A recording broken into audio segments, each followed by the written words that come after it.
I'm the director of the Seeger Center for Asian Studies, and I'd like to welcome you here on behalf of George Washington University and the Seeger Center, which is co-sponsoring today's event with the U.S.-Japan Research Institute. For those of you that don't know, the Seeger Center is the university's Center of Asian Studies Research, and we were recently recognized for our academic excellence with the award of a Title VI National Research Center designation, which we won just recently in September. So with that, it's my great privilege to introduce today's panel on improving China and Japan relations. This was the joint brainchild of both of our own Mike Mochizuki, who will be the moderator today, as well as his colleague from the U.S.-Japan Research Institute. I'll turn it over to Mike, who will introduce the panelists in turn. Professor Mochizuki is the U.S.-Japan Relations Chair here at the George Washington University, specializing in both political science and international affairs. And he's well known in the field for his own research on U.S.-Japan relations. That's a slightly different turn than what we're looking at today, improving China-Japan relations. But Mike, as well as the rest of the panelists, no doubt will have much to tell in the next hour and a half. So, Mike. Thank you very much, Ben. I think I'll just stay here so I don't have to go up to the podium and walk back. But I want to join Ben Hopkins in welcoming all of you to this program. We're very fortunate to have such an excellent panel discussing a very important and timely topic. As you know, in the fall of 2012, the relationship between Japan and China deteriorated to their worst point after the normalization of bilateral relations in 1972 because the Japanese government purchased 3 of the islands, the Senkaku Islands, or as the Chinese call it, the Diaoyu Islands. Now after that, the two countries tried to stabilize the relationship, and in November 2014, the two governments issued a pair of statements, which then I think provided a floor for the deterioration in bilateral relations. But after that, there continued to remain quite a bit of tensions. But things really began to change in the fall of 2016 in the wake of the plenum of the Central Committee of the Chinese Communist Party. And then in May 2017, the Secretary General of the ruling Liberal Democratic Party, Mr. Nikai, represented Japan at the Belt and Road Forum. And after that, Sino-Japanese relations have improved steadily. In May of last year, Premier Li Keqiang had a very successful visit in Tokyo, and then this was capped off in October of last year when Prime Minister Abe visited Beijing for a summit meeting with the leaders of China, and this was the first visit by a Japanese Prime Minister for a bilateral meeting in 7 years. And on that occasion, Prime Minister Abe said that the Sino-Japanese relationship was entering a new era, one based on cooperation rather than competition. So this panel will be looking at the issue of economic and strategic multilateralism in the region in the context of the improvement of relations between China and Japan. Now, what I will do is to give a very brief introduction to each of the speakers as they are about to speak, since on the website there is a much more detailed bio. I'm not going to go through all of the accomplishments of our panelists. But first, I'd like to introduce Professor Takashi Haneda, who is Professor of International Relations at Doshisha University in Kyoto, Japan. Professor Haneda received his PhD from the Australian National University, and he has taught Singapore and Waseda University.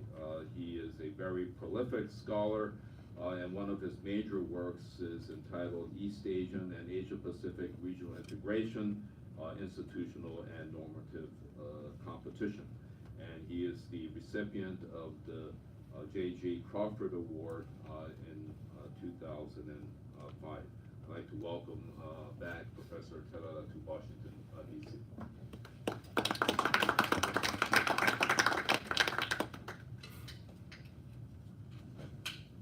Thank you. Thank you very much, Mike, for your kind introduction. I also thank the people here at the Security Center for kindly organizing this panel, jointly panel with the USJR, which mentioned earlier.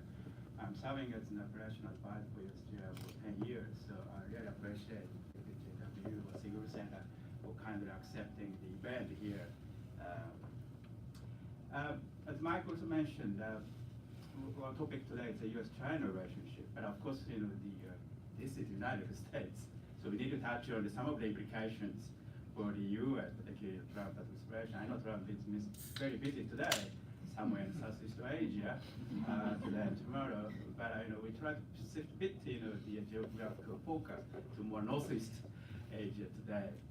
As also Mike mentioned, Prime Minister visited Beijing October last year, which also I tried to later explain a little bit. Some domestic politics, the development, particularly towards the improvement of the relationship with China, was quite an interesting one. It also I mentioned, I wrote for the USJI Voice. So if you're interested in how the domestic politics are relevant to the change of Japanese, ostensive change in my view, towards China, please visit the website of USJI to find out my own short paper, just 2,000 words, something. It's very brief. Today, I'm talking more on the regionalism or multilateralism in line with the topic for this panel. As you may know, Mr. Trump is not interested in the multilateralism, and of course, the most symbolic move could be the America's withdrawal from the Trans-Pacific Partnership, or TPP. And Japan was the very last participant in TPP, the 12th nation, but it worked very hard together with the United States to conclude the original TPP in 2015 in Atlanta. But after Trump decided to get out of it, what Japan did, so this is one of the probable issues, because TPP was considered to be a nuisance to China, in a sense. Now, as you may remember, what Mr. Obama tried to do within the TPP. I remember the Ashton Carter, former defense secretary, mentioned the concluding TPP would be equivalent to having an aircraft carrier. This is a very unusual statement by defense secretary, particularly on trade issues.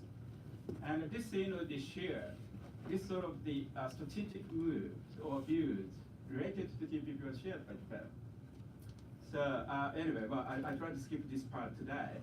But what I'd like to say today is sort of the Japan's position. Well, China-U.S. currently engaged so-called trade war, imposing the tariffs mutually, in a sense, on their own mutual tribes.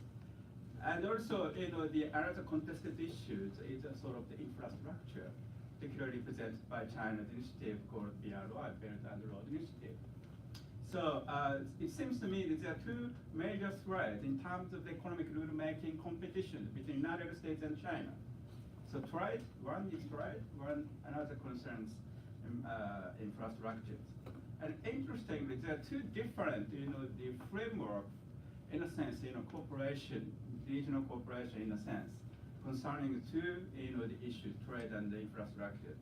China's part, well, BRI is another one issue, and trade, called RCEP, Regional Comprehensive Economic Partnership. It's sort of East Asian integration framework. The key element is originally excluding United States. So let me move to the another map. I just wrote who is in, who is out in the regional institutions here. I think this, the map is very important from my own perspective, because the so-called institutional bargaining. It's a bit, the flashy word, particularly coined by political scientists. But a key element is that if you have a targeted nation, targeted nations mean you try to influence this nation. What sort of the policy approaches you would take? So one of the issues which probably United States, Obama administration particularly, and Japan taken together was to promote framework, excluding and also including China.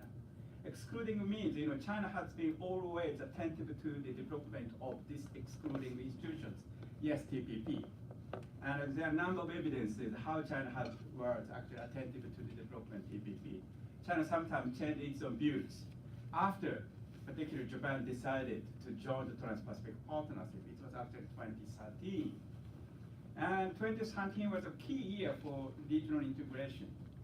For example, CJK, China, Japan, Korea framework, and just small one. I know Korea, Japan currently in huge trouble in terms of bilateral relationship. But trilateral negotiations for integration has been moving quite quietly anyway. But we had already investment treaty. And particularly China needed to abide by, for example, the freedom for the companies and the investing companies and anything like that. So this is the only framework in terms of investment. I'm not sure about the U.S.-China bilateral investment treaty, what's going on. But I want to emphasize, CJK investment treaty was agreed upon, particularly after the TPP started moving on through Japan's participation. Another one, let me explain the round one, big one, RCEP, light blue. 16 nations. ASEAN 10 nations, CJK 3 nations, India, China, India, Australia, New Zealand. So this is now called the East Asia or Regional Comprehensive Economic Partnership members, RCEP.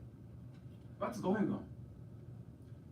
Interestingly, last year, particularly after China-Japan relationship started improving, they started working together. First time I saw, particularly in the Singapore ministerial meeting last November. Yes, negotiation couldn't go. Fourth time, they needed to postpone the deadline, the targeted deadline for the conclusion of the negotiations. So initial 2015, the 4 years on end. So this year could be quite crucial. But one of the major hurdles, the RCEP members needed to overcome was actually the China-Japan's different approaches to the trade issues. China always said, market access, well, this is a key element, any trade integration. Probably liberalization ratio was just 50–60%. Just developing nations allowed to do so. But Japan, Australia, Singapore, the other nations, no. 90% is actually rule in terms of WTO. So this is one of just many contested issues China and Japan have been engaged. But first time I saw, both negotiators, after the negotiation, came to see each other to find out the solutions for the future negotiation. This was probably one of the consequences, very significant consequences, of the improved bilateral relationship between the two countries. Yes, RCEP, as I mentioned, exclude the United States. This is a very important factor, particularly from Japanese viewpoint, right? But as I mentioned, institutional bargaining, particularly if China put in the RCEP, Japan and Australia, Singapore, other friendly or like-minded, trade-oriented nations working together, put the pressure on China. Of course, China has received a huge pressure from the United States on domestic reform. Reformists in China now has been quite welcoming, Americans, such kind of approach. Why? The local governments and small SOEs are not necessarily happy with this kind of stuff. It's creating sort of the competition within China, thanks to Mr. Trump's approaches. But more softer approach could be probably created within the RCEP. So, point is, China or Japan make a concession to make the negotiation on RCEP move quickly next year, this year actually. I think, as far as I heard, Japan is prepared for making some concessions. Probably, yes, a little bit lower, the incentives compared with initial interest of Japan joining RCEP. That should be probably concluded. This may be the most important target. Of course, India is another nation who has the election soon. That's why agricultural liberalization couldn't be promised. But after the election, I don't know who is next Indian Prime Minister, hopefully.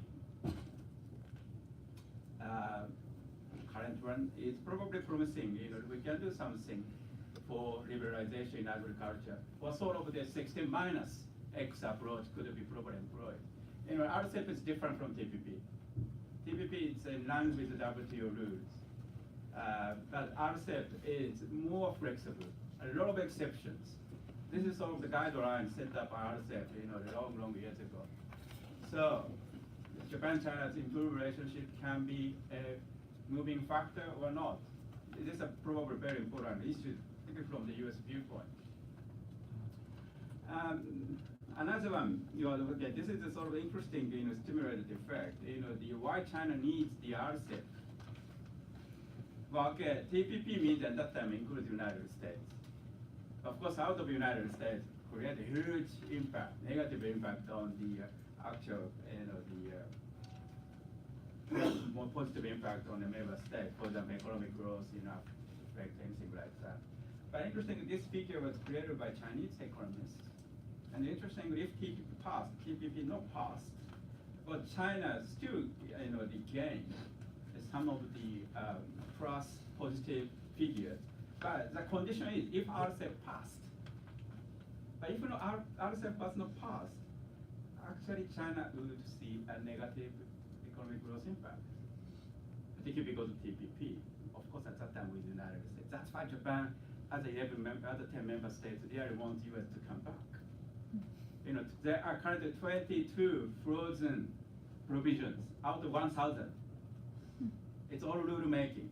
It's nothing to do with the market access. Market access negotiation, renegotiation simply complicate everything. So Japan decided to exclude any conditions for renegotiation of market access, only rule making. But the point is, 22 provisions, which includes most US wanted provisions, it's actually data protection period of biochemistry. Pharmaceutical companies really wanted to have this one within TPP. That's why Walter Hatch, well-known Republican pro-TPP politician here, tried to work so hard on this issue. But anyway, 22 provisions out of 1,000, this 22 provisions would be returned to the original ones if US decided to come back. That indicates the consensus of the US needs in this, the trade pact, Trans-Pacific Partners.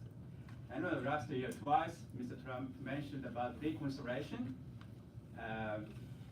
particularly after the TPP-11 was agreed upon. But anyway, but reality, as you know, nothing happened. So I'm curiously interested looking at the US presidential election, particularly who would be the next one. And of course, the important question is, he or she would support US return to TPP or not. This is something, the issues which probably foreign countries are really interested in, rather than probably not United States. Okay, RCEP agreement, still not positive one. This is the area where you can find out which areas agreed upon or which areas not. Still a lot of the areas which are not agreed upon yet. Still a long way to go, to be frank. But if Trump decided to impose tariffs on automobiles, this is currently going on right in this city. I think Japan would work so hard together with China to conclude this, to minimize the impact coming from the US issues. That's another issue which we are probably looking at more seriously. Okay, how many minutes? I guess about 5. 5 minutes, okay. So this is Mr. Abe visited Beijing last year. Maybe you cannot find, Mr. Xi Jinping was smiling. When Abe visited Beijing, Xi Jinping never smiled. Even he didn't look at Mr. Abe. So following the, well, this was soon after the Prime Minister Abe's Yasukuni visit, right? So China was not happy with that, obviously. But, Mr. Xi Jinping was smiling at it. So reason, because China also wanted to improve the relationship with Japan. Because China's never, in my view, China's neighborhood diplomacy was failed. Look at Taiwan, North Korea. Well, recently, the Kim Jong-un probably relied on the Xi Jinping. But, Xi Jinping and also Japan shared some concern. The influence might be probably limited in the Korean Peninsula peaceful development. If you look at the Panmunjom, the agreement, not China, not Japan. Right, so that was another issue for bringing China and Japan together in terms of North Korean peaceful, possibly development. But another one was as also Mike mentioned, Japan's positive support for BRI. This is a bit touchy issues. This is a sort of the conference, sorry, it's a bit not clear, but new public-private committee was formed between the two nations, and that committee included 1,000 participants, both nations together last October, together with the Prime Minister Abe's visit. So what decided? But there are quite a few issues agreed upon, but not sure how actually the significant development this agreement could make in terms of Japan's engagement in the BRI. So one prominent, the banker who attended the Abe's visit mentioned to me personally, we never used BRI, third country joint cooperation. So I think Japanese government was carefully not to provide some image that Japan was fully committed to the helping the China's BRI strategy. Of course, to who? To Mr. Trump, to the United States. Because Japanese companies represented by Beijing last year said, that they were really concerned about Mr. Trump's views on their own cooperation with China, particularly using Twitter. Picking up one company, you did something wrong, and this is something these Japanese companies are very concerned, as far as I heard in Beijing. So, as I wrote here, many Japanese companies became concerned about Mr. Trump. But few small developments going on. Particularly one picked up in was sort of the infrastructure, not infrastructure, it's the transportation, connecting Germany and Beijing. Japanese transportation company called Nitsu bought the one unit of the whole train, 50 containers, and then carrying Japanese product towards Europe, and carrying European product to China, then exported to Japan.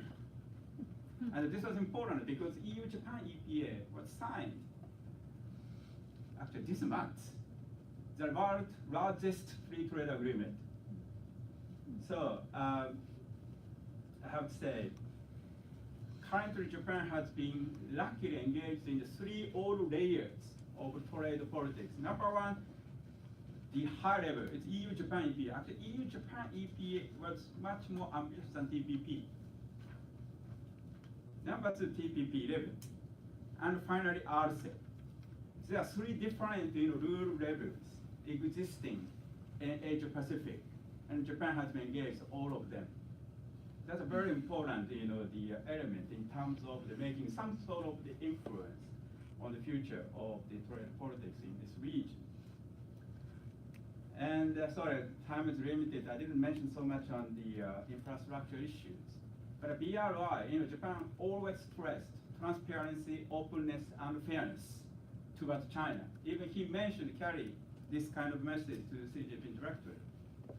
So this is a condition which China needs to meet in terms of the helping Japan engage in BRI. This is not changed. Also, this is some sort of the concern expressed by the United States, not only Mr. Trump, but also Mr. Obama as well. So in terms of the Japan's engagement in BRI, it seems to me it has not changed. It's quite consistent. But politics, domestic politics, always influencing. So as I mentioned, Nikai-san, Mark mentioned, he was very important for Abe's third victory in LDP politics. He is now probably will be the longest serving prime minister in Japanese history in this autumn. In this case, he needed to win the LDP presidential election last autumn. And Mr. Nikai, Secretary General of LDP, really needs to support Abe. Interestingly, he mentioned recently whole spirit of LDP presidency of Mr. Abe. That's a bit amazing, but I'm not so sure how it can be realized. So, my conclusion is, yes, as I mentioned, Japan has not been changed its views on the infrastructure rule making. If you look at its engagement ADB, even recently in the World Bank, the increased funding, the situation, Japan supported with some of conditions. But domestic politics sometimes influencing its own views, ostensibly outside. Okay, maybe, so time is limited coming, so I try to answer something which probably I cannot say today, but if you had some question, please do so. Thanks so much.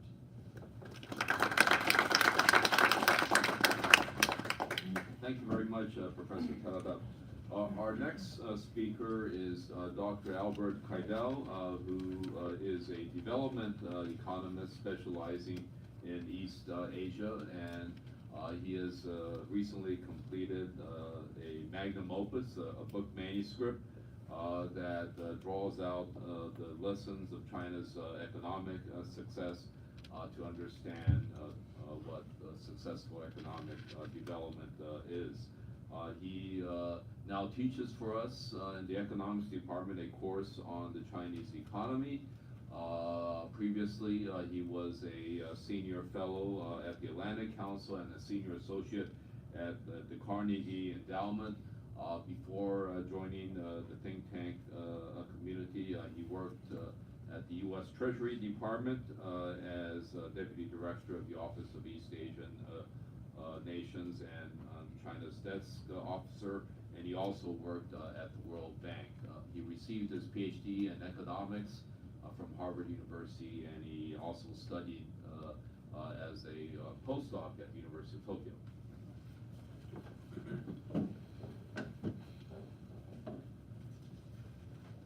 Well, thank you very much, Mike, and it's a pleasure to be here. I want to thank the U.S.-Japan Research Institute for sponsoring this, and also Professor Haneda for, as an advisor, to suggesting that we have this panel. I am going to make some fairly, what may seem to be mundane or simple points, but in this city it's good to sort of clarify what the real ground rules are. And I'm going to give a speed introduction here to my whole presentation. The thrust of, for me, of multilateralism's benefits is to promote growth and development in poor countries. And so I'm interested in this theme of multilateralism and Japan and China's cooperation to strengthen multilateralism to the degree that it can also promote development and raising standards of living throughout Asia. And this trade and investment kind of institutional development and negotiations that we're involved in has two dimensions, of course. It has a dimension in which, when well designed, it can really help promote the internal domestic growth of the countries that are involved, but it also then, through trade and shared investment technology, can spread those benefits and share them among the countries that are involved in the negotiations and in the institution building. But I have to emphasize that there's some trade and investment arrangements that are not helpful for the development of the domestic economy. And so we want to try to reduce the impact of what those might be in a negotiated outcome, and emphasize those that are helpful. And these are questions of degree. And to address this, I'm going to introduce the concept of handicaps, and also concept of penetration into poor countries of the influence and strength of others. And these two themes, penetration and handicaps, will become quite important in the rest of my prepared remarks. I want to say a little something about these handicaps. And any competition, if it's a fair competition, there are handicaps. The game of Go is very easily handicapped. The game of golf is handicapped. And if you don't handicap it, then the more experienced competitor just can completely crush the other side and doesn't have a learning capacity. You can have a learning game in which the one player provides certain advantages to the learner or to the less developed player to increase his or her skill in a personal match. The same is true for countries in the development context. And there is, we could say, an East Asian secret that Japan, Korea, South Korea, Singapore have shared among other countries about how to develop your own internal economy by managing the negotiations that you enter into with other countries. And so it's understandable that we should try to have the right degree of handicaps and the right degree of protection or constraints on the penetrations of one set of developed countries' capabilities into that of one that is not able to sort of handle it. And so this, if we look at the difference between the TPP, and this is my second point up here, we'll see that, and I've got some detailed information on this comparison, that there, as Professor Tarada mentioned, there was really a shift from a stricter, tougher, more penetrative, and less handicapped arrangement under TPP, which I'll call the US TPP. And the second TPP, or TPP 11, that Japan led, I'll call that the Japan TPP, in which a number of really invasive, if you want, or rigid articles or parts of articles were just stricken from the US TPP. They were taken out. And I'll show you some examples of that, and Professor Terrell has already mentioned this phenomenon, so it'll be, I'm basically going to be trying to catch up with Professor Terrell's presentation this afternoon. And so my third point here is that if we look at China's successful policies, we see a list of policies, and I'll show you domestic policies and international policies that represent a combination of handicaps and protections against penetration that worked for China.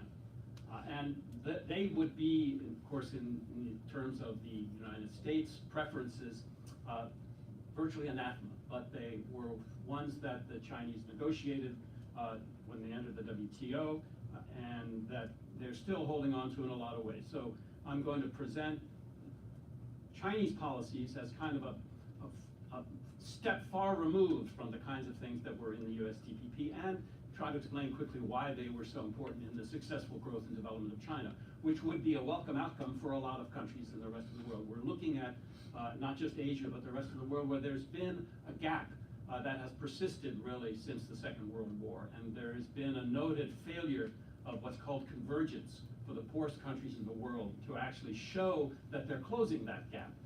And I think that the experience of China and the combination of policies that it promoted, which, because they are further away from the restrictions on handicaps and the enablement of penetration into poor countries, because they're further away from that model of trade and investment negotiations, are important for the future success of those countries. And finally, in number 4 here, I'm going to say that the RCEP, which is kind of a Japan-China free trade agreement, has a lot of potential to move in the direction of what would be East Asian standards for trade and investment negotiations, and East Asian standards for final free trade agreements. And I'll say that by looking at where the negotiations are now, and I have limited information. I think Professor Terada showed in an email I saw from him that he's talking with Japanese officials on a close level about where that is, and maybe we can, in the question period, find out a little more detail about where RCEP is going. But it has the potential to forge a kind of a middle ground between what the extreme protectionists and those that want to have a large number of very generous handicaps might want for themselves. And perhaps here we're seeing India as the strongest holdout for penetrative or policies that increase the presence or really the superior quality of the product and of management skills and services that the advanced world and advanced economies represent, the threat that the quality of those goods and services represent within a very poor country.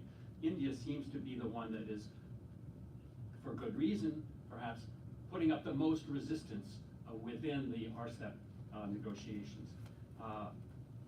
So as I'm saying, the RCEP, the early information we have, shows that the pattern of resistance and the pattern of pressure fits the notion that those that are more advanced would like to see fewer handicaps. And this is quite understand, it's the way you would play a game if you're playing for money. If you're playing for money, you would question whatever handicaps might be given your opponent. In fact, you might say there shouldn't be any if it's really a competition. And the one that's benefiting potentially from the handicaps would argue in the other direction. And I would also say that it's not just the policies that are part of the debate. Behind the policies are also political economic theories. And for example, on the side of more penetration and rigid rules that forbid certain kinds of protection, you find the idea that we think that that's the fairest level playing ground that you can have. But on the other side, they would say that no, we need theories of infant industry protection. And in a way, the mainstream economic notion that competition is best is kind of a deductive theorem that is confounded a bit by something in economics called the Theorem of Second-Best. It says that if you don't have all the conditions required for an economy's market to function efficiently, you cannot willy-nilly apply those market rules. You could actually do a lot of harm. And so that's the bridge between mainstream economics and political economy. And so the theorem of free competition is in fact a very powerful theory of political economy that is meant to enforce or promote policies that would penetrate more thoroughly a poor country. And I would argue, and I think the Chinese example shows, could inhibit the domestic development and progress in poverty reduction in a lower income country. So if RCEP is showing that it has a chance to forge a kind of a compromise between what would be the extreme penetration wishes of the advanced economies and the need for protection, the actual legitimate need for protection and restraints on penetration on the poor and developing countries, then that is where the Japan and China collaboration could be really helpful in setting in a clear and really enforceable but also applicable set of standards that you could call East Asian development standards for trade and investment agreements.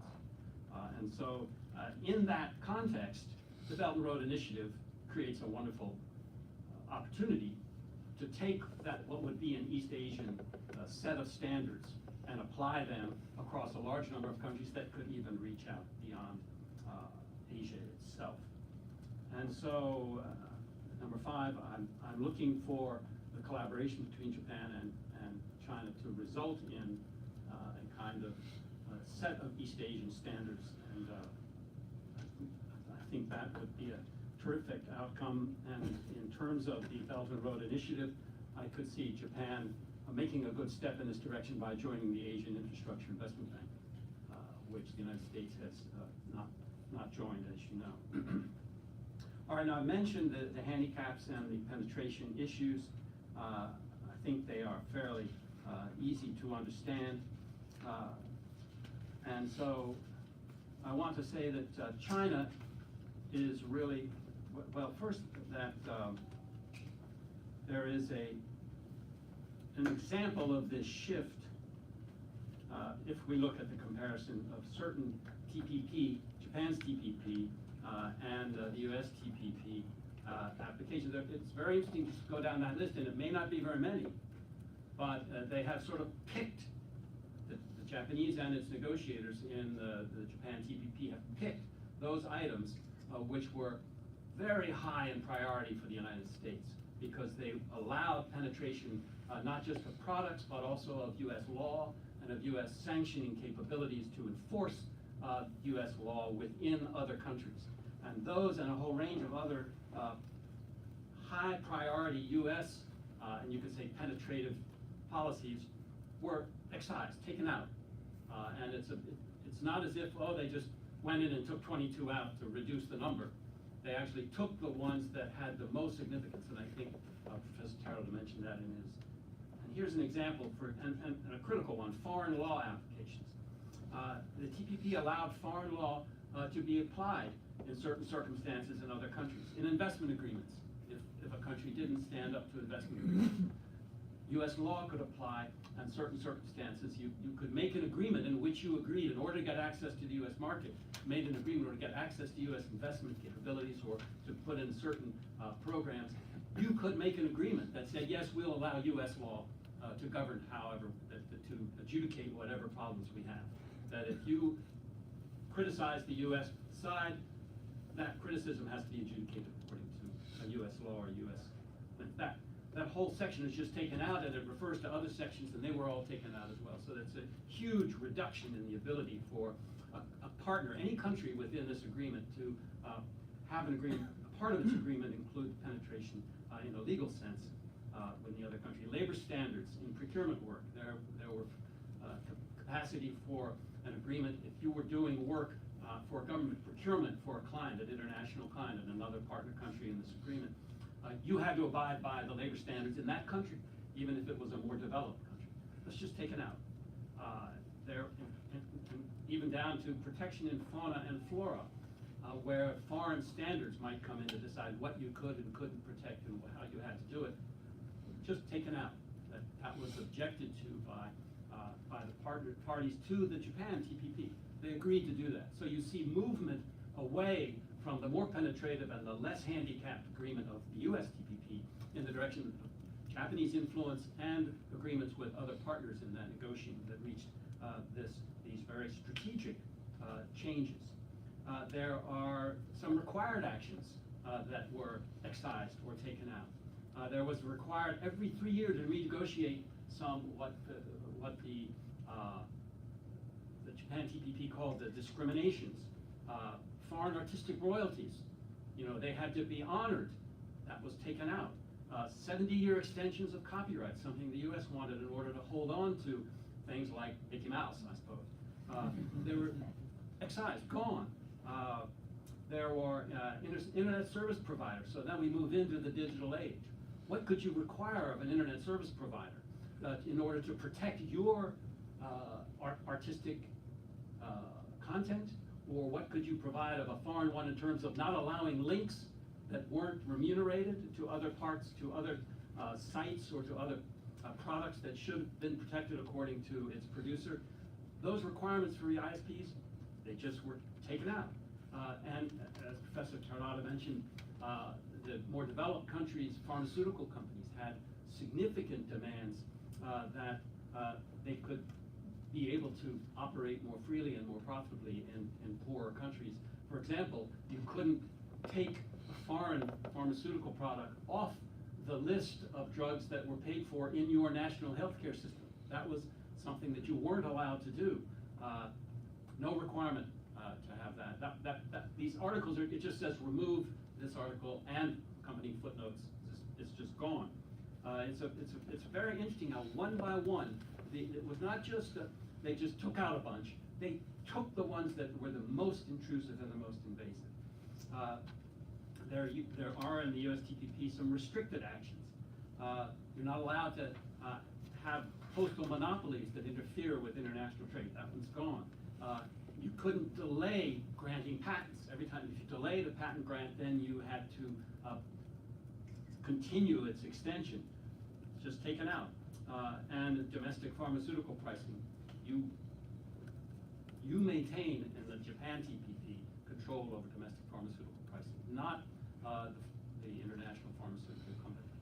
So these are really quite strong and quite powerful shifts in the direction of more protection for developing countries to follow what you could say is a Chinese model of economic growth and development, or an earlier Japanese model, or an earlier South Korean model, or an earlier Singapore model.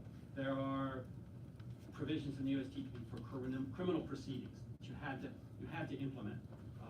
They were taken out, just said removed. Certain permissions, things like if a foreign telecom company was violating your regulations and you gave it a warning, under the U.S. TPP, it could continue to operate outside of the regulatory framework that you operate in a poor country. No longer. In the Japan TPP, you had to become consistent with the domestic regulations and then follow up with your petition.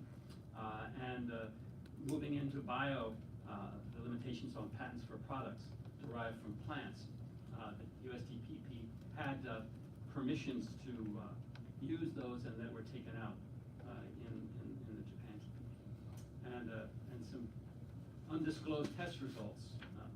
This is my last category here, but it's a kind of a subtle one, that if you're a pharmaceutical company and you're asked by a poor country to reveal what you had been unpublished testing, if you did that, then you could use the fact that you did that to restrict competition on the part of other pharmaceutical companies, not according to the Japan TPP. So that's maybe more information than you needed or wanted, but I wanted to sort of drive home the fact that there is a migration in the Japan TPP away from the US TPP. And it's in a lot of very important, specific articles and parts of articles in the USTP that were completely removed. And so I want to say now that this moves us in the direction of understanding some of the strengths of the Chinese system and how, thank you. I'm going to give you two slides, China's successful development tools. This is domestic, and there are things here that would sort of raise the hackles of a lot of U.S. trade negotiators. I mean, the high investment in shares in GDP, that's very hard to accomplish, but all the East Asian economies did it. How do you do that? You have an overall investment agency, a planning commission. So this becomes the role of government, the role of the state in promoting rapid economic growth and development. You need a well-run development bank to fund a lot of your investments. And to make that work, you need a non-independent central bank. Well, that, that strikes horror in the terms of what we would consider a well-run financial system. But in fact, central banks often, if they're independent, are beholden to the banking industry. And they're much less interested in amply funding infrastructure and other public funds. They're more interested in the stability of prices and in the safety of their own assets. So there are a range of domestic issues, including subsidies, which is a code word for state-owned enterprises, which if you want to make sure that going forward at a rapid clip of growth you don't run into a bottleneck, you want to make sure, even if it may not be the most profitable company that's running, that it will be there with what you need to avoid bottlenecks that create inflation in the future. Moving to international, China's program is sort of where the RCEP is moving in the direction of removing restrictions on penetration and on enabling sort of handicaps for domestic capabilities. Trade protection, FDI is a good way to handle investment, but tight regulation of foreign financial flows, which includes not funding your budget deficits with portfolio infusions from international banking systems, and a strict avoidance of currency appreciation. And this has to do with what is really an endemic problem, what's called Dutch disease. Even if you're not exporting a particular product like oil or copper, the degree to which the United States is pushing liquidity into the world creates Dutch disease for a lot of trading companies. So you need to restrict the appreciation of your currency, and in so doing to build up foreign exchange reserves. A very healthy pattern of international economic integration. And technology acquisition. If you're a poor country, for you, getting technology from a company that's investing in you, that should be a business decision. But the US has written it into laws and gotten it in the WTO that no, that's not allowed. This is not received very well by countries like China that are successfully developing. So the idea is here that this is the direction that an RCEP needs to be moving for the poorest members of the organization.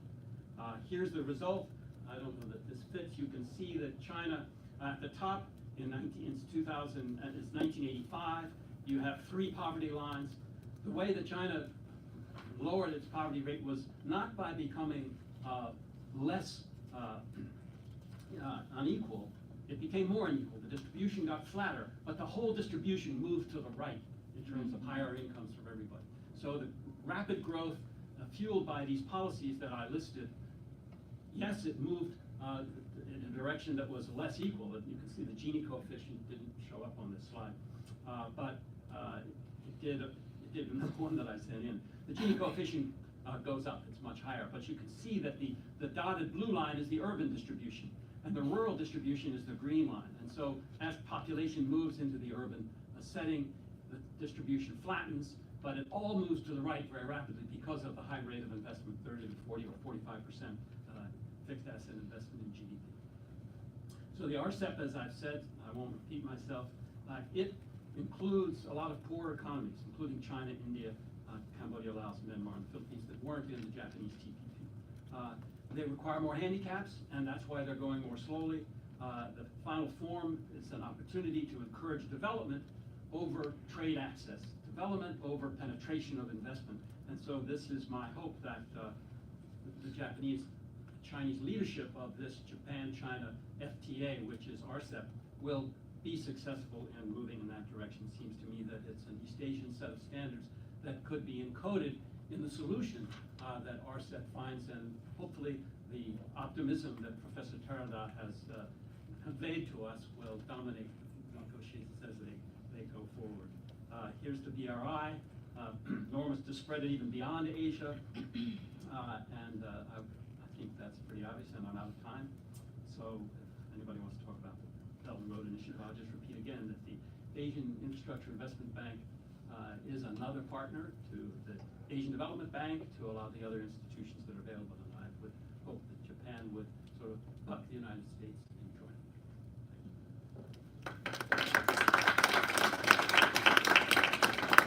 Thank you very much, Dr. Kaidal. Our last speaker is Dr. Kuniko Ashizawa, who teaches international relations and serves as the Japan coordinator of Asian Studies research at the School of International Service at American University. Before coming to Washington, D.C., she taught at Oxford Brookes University in the UK. She is a noted specialist of regional institution building in Asia. Her book, entitled Japan, the U.S. and Regional Institution Building in the New Asia When Identity Matters, won the 2015 Masayoshi Ohira Memorial Prize. She received her PhD from the Fletcher School of Law and Diplomacy at Tufts University. Thank you, Mike. And also, I thank you for the two previous speakers. I really enjoyed your really kind of thorough and also really informative presentation. I think I'm gonna I'm trying to make shorter my presentation given the time limit we have. And also, since two previous speakers provide us really kind of really up-to-date information about regional institution buildings, in particularly in economic sphere in Asia. So I would like to give a little bit step back. And then just to provide you a little bit historical perspective of the regional institution building in Asia, particularly how Japan and then also the United States approached and behaved in terms of question of regional institution building up to recently. So before those TPP or RCEP and then also Belt and Road issues became really kind of important vis-a-vis the US and also Japanese foreign policy. And then a little bit think about what the implication of their kind of previous behavior and then policy can be kind of understood in the current political and also economic and also security reality in Asia and Pacific. So and also so my focus is a little bit broader than economic regional institution buildings. My approach is indeed to look at the general kind of question about regional multilateral institution building in Asia. So I did look at both economic and then political and also security arena. So getting back to the little bit old history, so late 80s and late 1980s and then early 1990s. That's the time when the so-called first Asia Pacific regional institution buildings, regional institutions were introduced. And then the first one is Asia Pacific Economic Cooperation, it's called APEC. And then second one is ASEAN Regional Forum, ARF. Although the latter one is called ASEAN Regional Forum, it was the first Asia Pacific security multilateral institutions in which both US and Japan participated. And then what was the U.S. and Japanese approach at the time? There's a kind of interesting pattern in these two countries across these two cases. And then for both cases of APEC and then ASEAN Regional Forum, Japan was the one of the countries which proposed the idea of the new regional institution, particularly Asia-Pacific grouping. And then Japan kind of tried to find a partner for the case of the APEC, the Australia, and then for the case of the ASEAN Regional Forum, ARF, the ASEAN, and to work together. And then in a way to let those two actors to lead the regional diplomacy to set up new institution.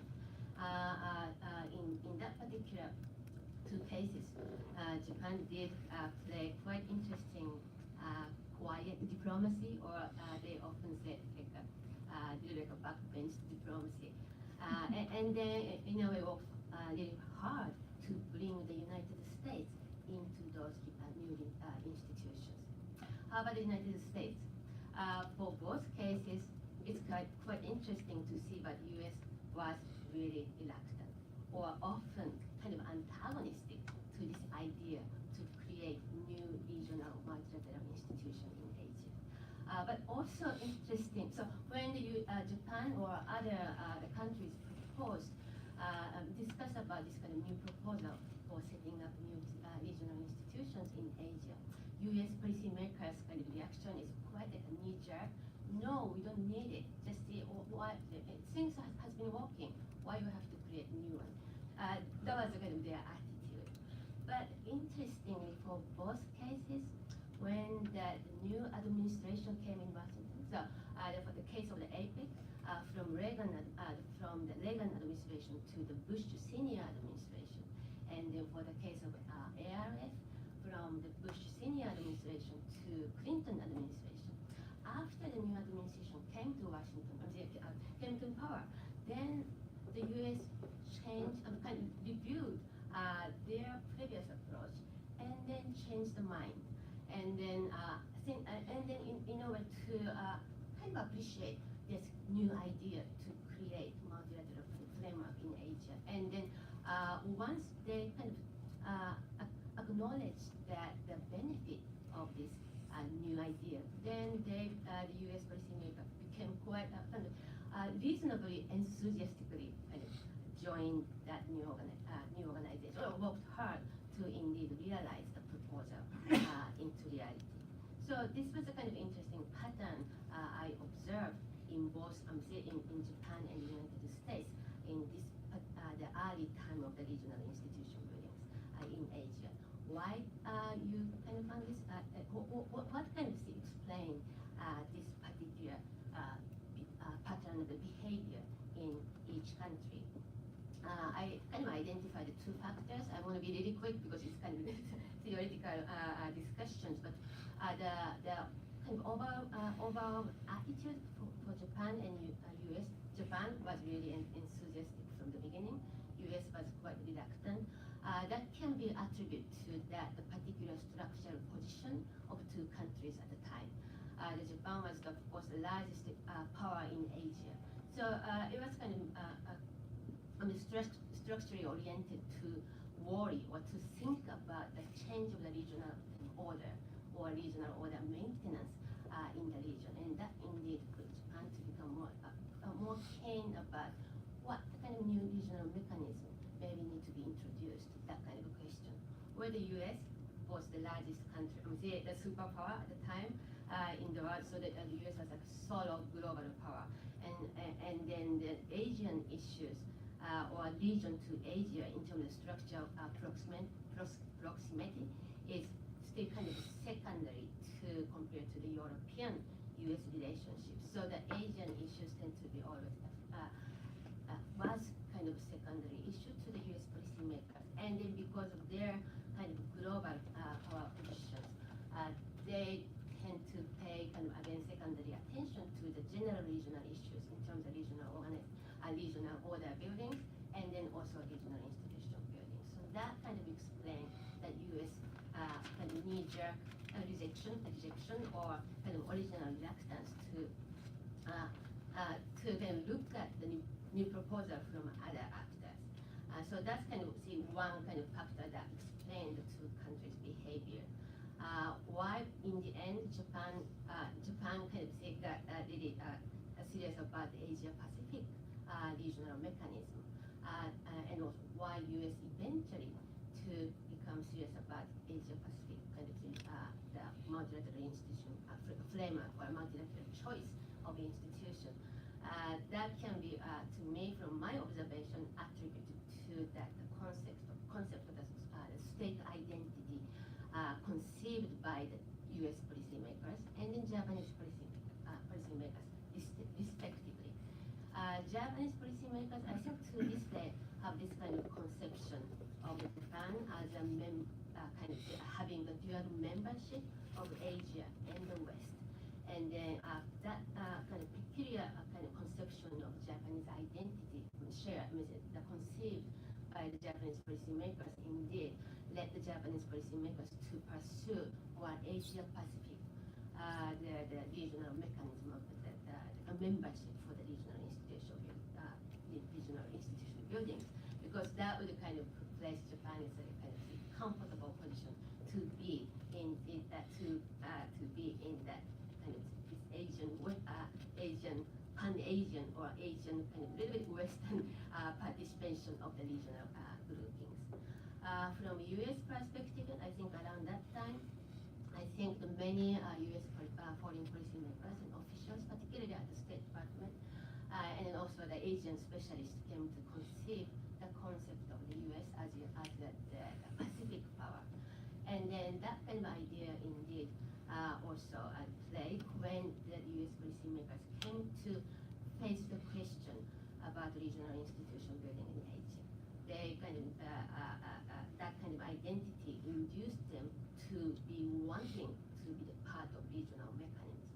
And in order to do that, the framework should be the Asia Pacific or a region-wide framework. So those two factors appear to be working in the particular kind of decision-making vis-a-vis the regional institution buildings in Asia, in the US, and also in Japan. And that was the story of the beginning of the regional institution buildings in Asia. And then, interestingly, actually, I came to identify these patterns, the same patterns, even after the creation of ARF, so the late 90s, and then toward the first decade of the century. I will not go detail with those particular cases, but three cases are particularly kind of notable to see the same pattern of US and Japanese approach.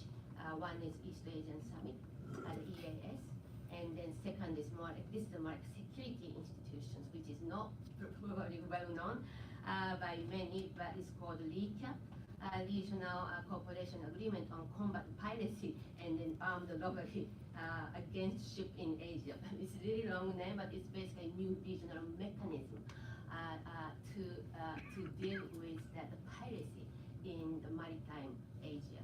And then the US and Japan kind of exhibit the same pattern in terms of their own restrictive approach to the creation of this big RECAP. And then finally, the ASEAN Defense Ministers Meeting Plus.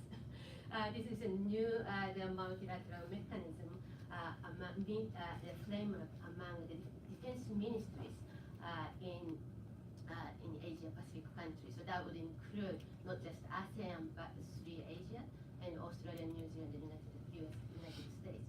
Again, when you and which was established in 2010. Again, when you look at that, the U.S. and Japanese engagement in creating this new mechanism, you can still, again, you can identify that relatively similar pattern that the U.S. and pattern of the engagement by the U.S. and Japan. Okay, so until recently, I think until the Obama administration, for the case of the United States, that the U.S. was originally a little bit reluctant, but changed their minds and then to participate in the end, kind of reasonably enthusiastically in the regional framework has been kind of perceived. But then we have now 2019, and then so-called Trump era. And then, of course, when we listened to the previous the presentation on TPP or maybe AIIB or others, we we don't necessarily kind of identify this particular U.S.-Japanese kind of approach toward regional institution buildings. And I kind of tried to find out why now we kind of see maybe we lost that kind of previous pattern or something happened to this kind of new cases. And then I kind of realized those TPP or the other recent regional institution building in Asia, particularly in economic arenas, became quite high-profile cases compared with other or previous regional institution buildings. And then in that more like a high-profile economic institution buildings, I think the more the actors engaged in this regional institution building politics, as Professor Terada pointed out, I think domestic politics became quite important or matters in each country's foreign policy making vis-a-vis regional institution building. So now the stage set a little bit differently for regional institution buildings for both countries, and that indeed in a way dilute the previous pattern we observed. But in the meantime, I think I have to finish right now. In the meantime, I think what this tells us is still that similar patterns appear to be indeed working in less kind of contentious or with more like low profile cases of regional institution building, particularly in the so-called non-traditional security arenas, and to make more kind of new multilateral mechanism in Asia.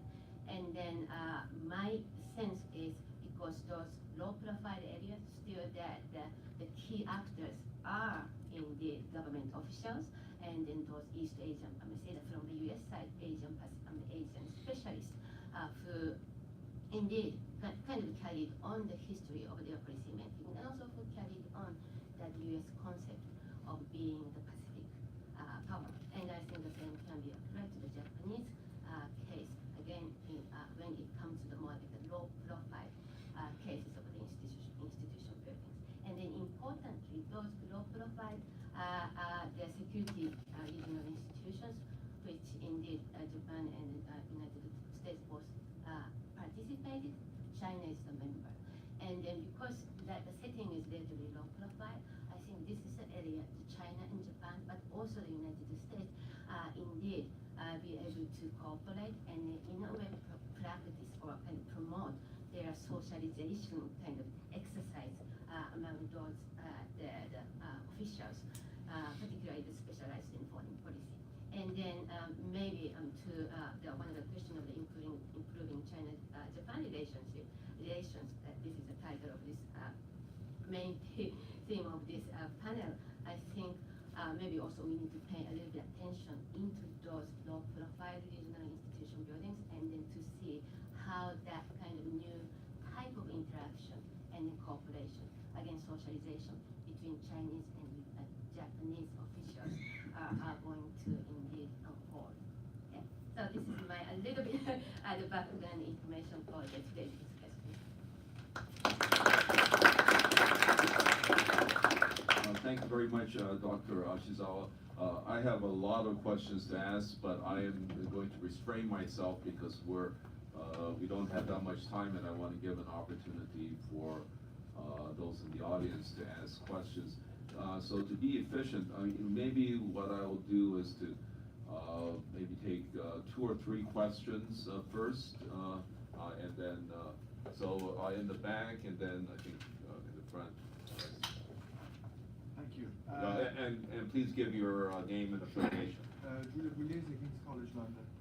I have a question to any of the speakers who are willing to take a very provocative question, if you want.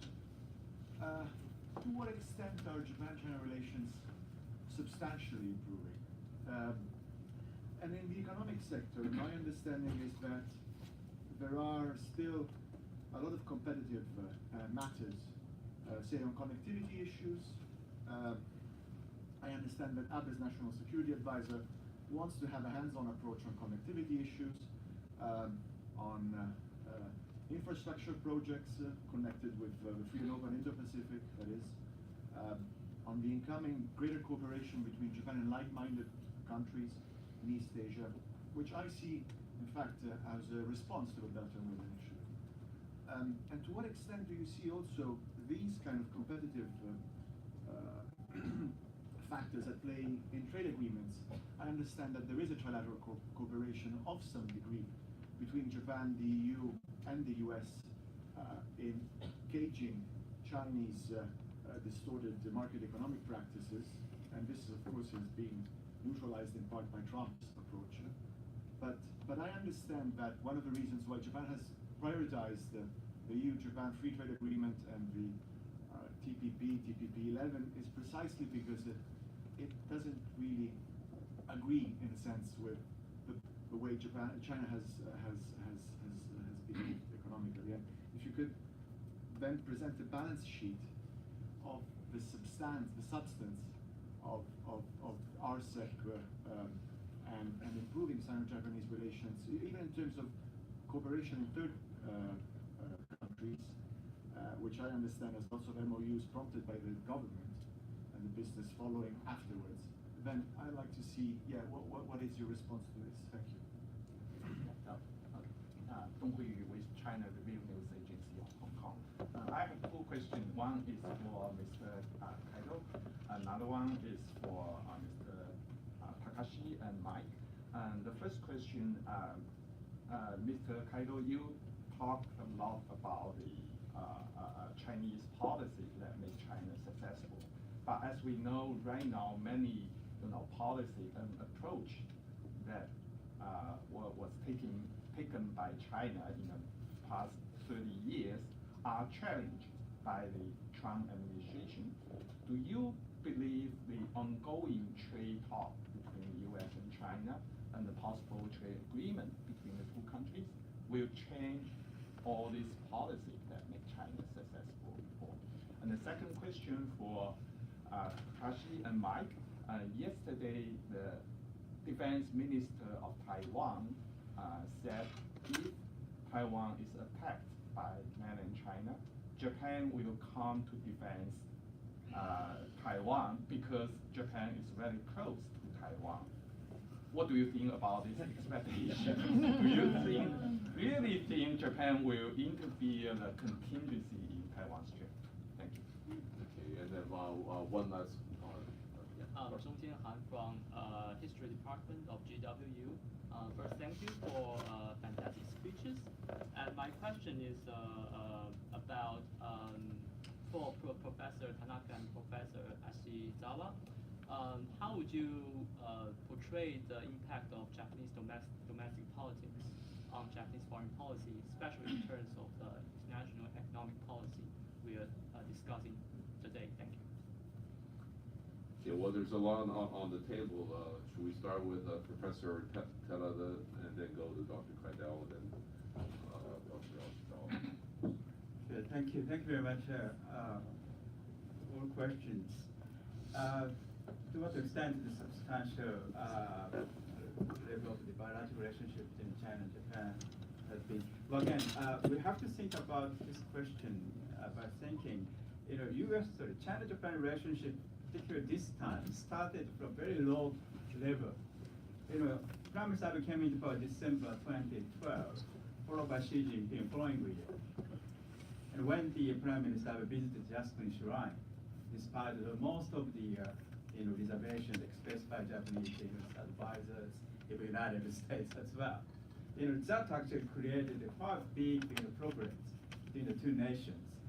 So as Mike also mentioned, the Premier Lee finally came to Japan last year. Xi Jinping not yet, but probably expect to come to Osaka to attend the G20 meeting this June. But that was a sort of the condition. Even Japanese government and Chinese government, they work quite hard, to create sort of the atmosphere for President Xi Jinping visit to Japan, even though it was the G20 meeting, right?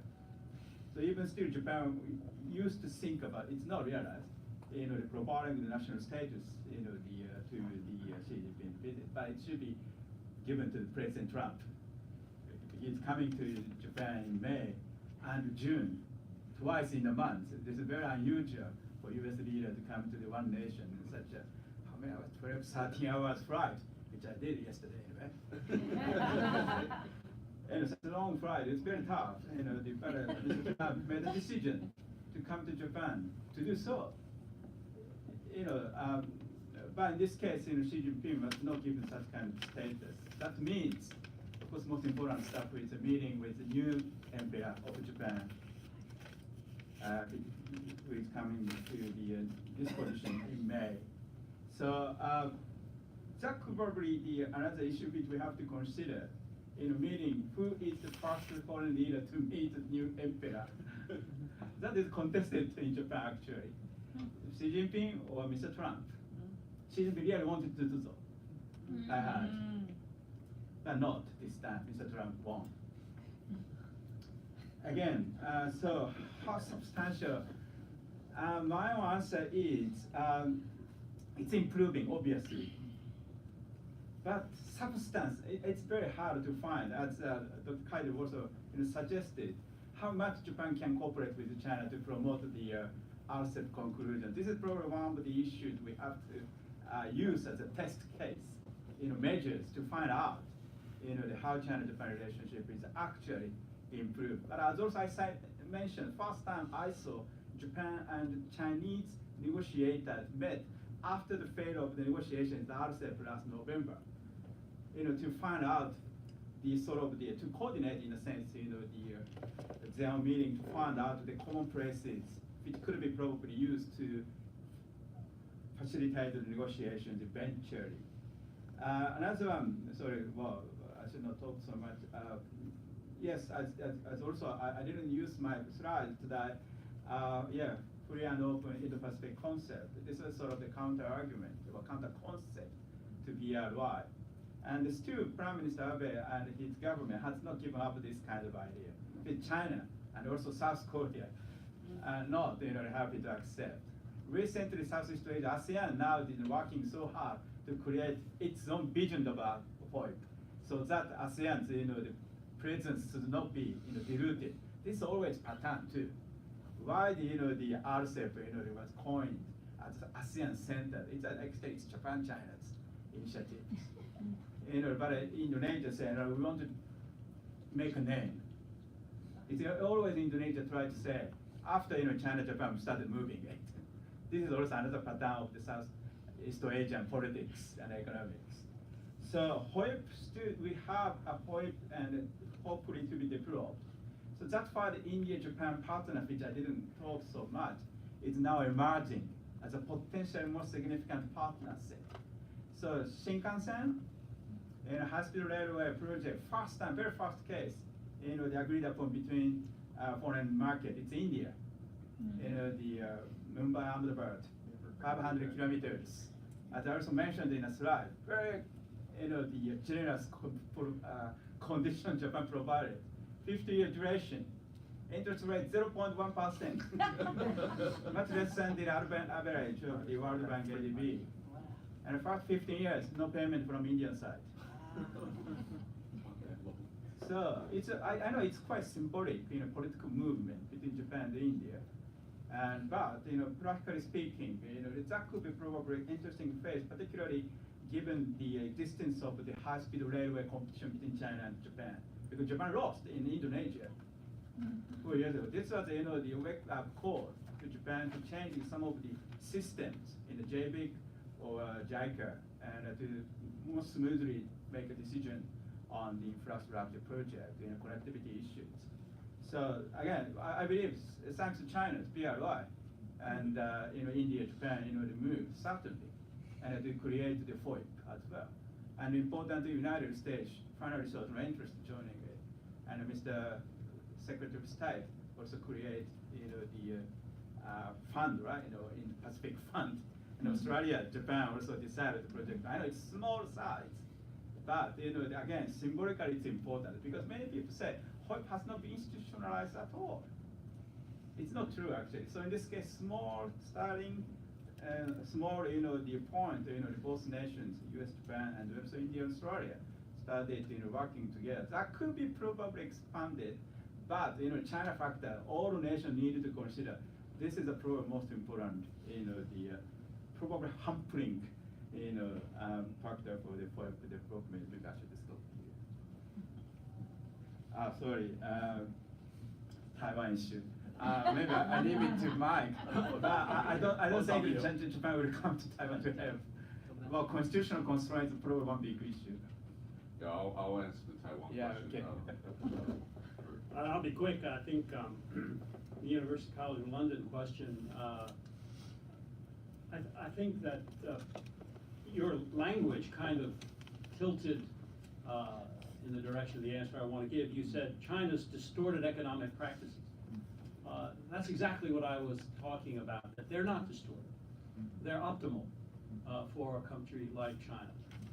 And therefore, in a second-best economy, where market conditions are not optimal, you need to have an inductive approach to handle the problems of growth. That involves investment, it involves acquisition of technology, it involves space for your own projects. And the idea that I think, actually, not to criticize President Tarnow, but he expressed it very clearly.